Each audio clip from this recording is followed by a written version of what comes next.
Did you know that fasting can affect women differently, especially after 40? According to a study published in the Journal of the Academy of Nutrition and Dietetics, fasting can impact hormone levels, particularly during perimenopause, leading to fluctuations in energy, mood, and metabolism.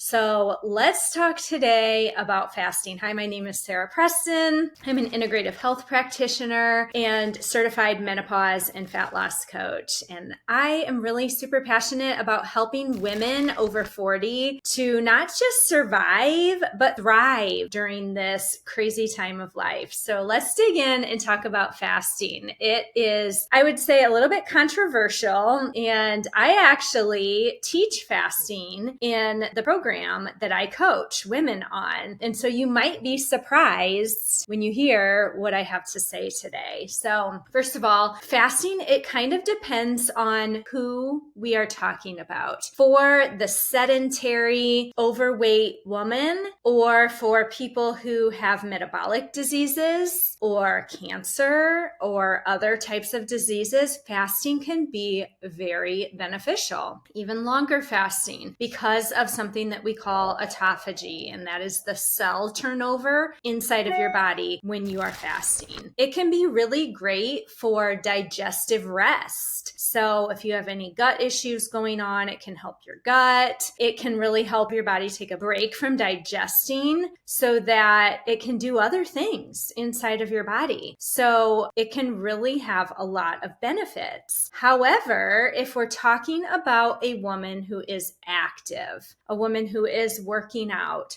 who's trying to build muscle, things are a little bit different.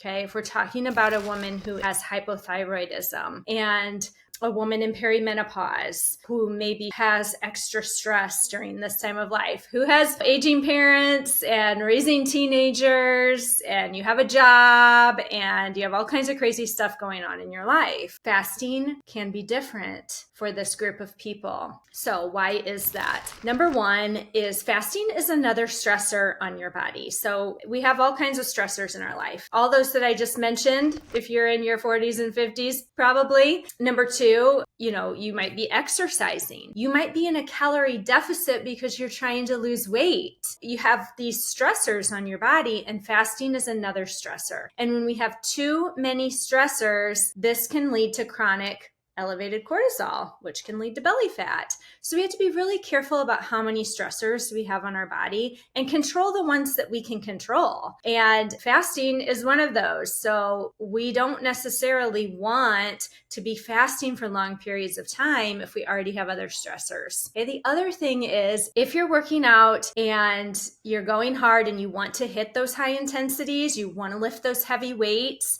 you probably need some fuel before your workout.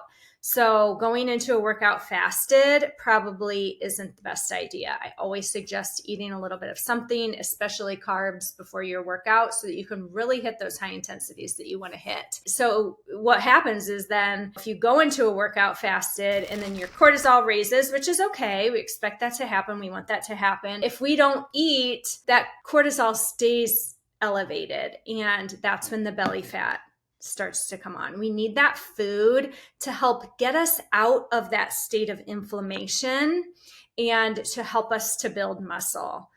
So it's really something to consider if you're working out, especially because it's so much harder to build muscle as we get into our 40s, 50s, and 60s. So we need all the help we can get. We need that protein, we need those carbs, and of course, a little bit of fats too. And if our cortisol is raised, again, same thing. If it's chronically raised, it's going to deplete minerals and it's going to store belly fat. The last thing that we want to do. So the other thing is that it has been shown that peptin, which is a neuropeptide that is really responsible for sex hormones, your sex hormones like estrogen, progesterone, testosterone. This is more sensitive in women than it is in men. And so intermittent fasting disrupts this and causes us to have higher appetite and be less sensitive to insulin. So we get that insulin resistance, which again can help us store belly fat.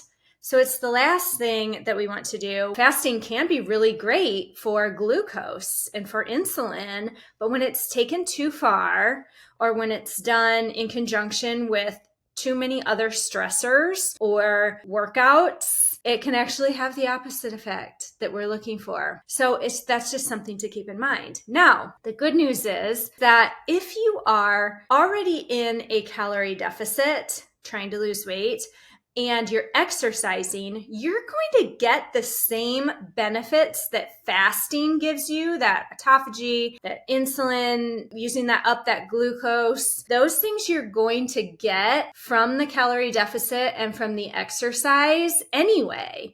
So you don't need to go longer in your fasting. In fact, what I teach in my program for most of my women, especially, again, this stage of life of perimenopause, into menopause, or if you have hypothyroidism, you have a lot of stress in your life, you're exercising in the morning, I suggest just doing a 12-hour fast. Most of us are doing that anyway. Most of us are eating at 7 p.m. for dinner and then having breakfast at 7 a.m. So that's a 12-hour fast. You're still getting amazing benefits for overall health and wellness, but you're not risking the extra stressor, depleting your minerals, depleting your sex hormones, and all those other things that I mentioned about inflammation and things like that. So you can have the best of both worlds. You can still do your 10, 12-hour fast and work out in the morning and get both of the benefits, still build muscle, get out of that fight or flight state that you're in. Our cortisol is kind of rising in the morning as we wake up anyway.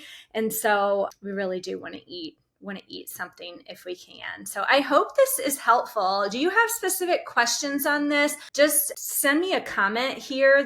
You can add a little comment and I'll be happy to answer any questions that you have. If you are interested in more about cortisol, and I touched on it briefly here, I actually have a little cortisol cheat sheet and another YouTube video that is all about cortisol that I would love for you to check out. You can find me on Instagram, Sara Preston Healthy Living. But I hope that this makes sense. I just know that so many women are confused about fasting and how it fits in as we age. So it's not inherently bad. It's just that we have to really make sure that we're kind of being flexible with it, not doing super long fasts and eating around our workouts as well. So thank you for listening and let me know if this was helpful.